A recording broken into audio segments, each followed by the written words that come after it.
KTN in high definition. This is a Local 24 breaking news alert. A new low point for Highpoint Church. The founder of the Memphis megachurch is stepping down. Thanks for joining us. I'm Richard Ransom. And I'm Katina Rankin. Head pastor Chris Conlee will no longer lead the congregation. The resignation comes months after the fallout over allegations of sexual assault against former pastor Andy Savage. Local 24's Dave Detlin is live in the newsroom. And you know, Dave, you were first to break this story and you spoke to the people at Highpoint. So exactly what are they saying?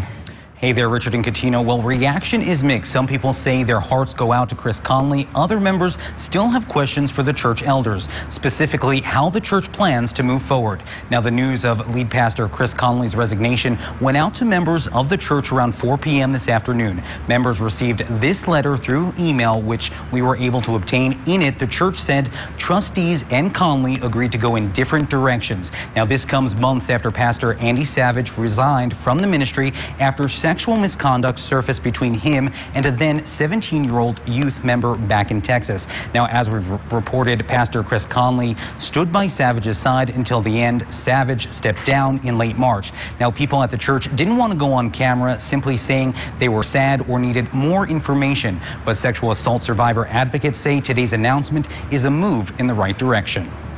My hope is that in the city of Memphis, whether it's a place of worship, whether it's any kind of organization, that transparency is key. I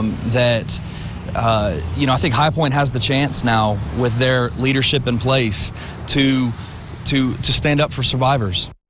And we did put in a request to talk with the church on camera, but they were told, actually we were told that they would have no further comment. Now, the church's letter to the congregation says in part, over the last couple months, Chris and the trustees have been praying and discussing the direction and future of the church. We have arrived at a point of and respectfully agreeing to go in different directions for the kingdom. Now, tonight at 10, we will have more on this developing story, as well as reaction from the woman who has been at the center of this story, Jules Woodson. We're live in the newsroom tonight. Dave Detling, Local 24 News.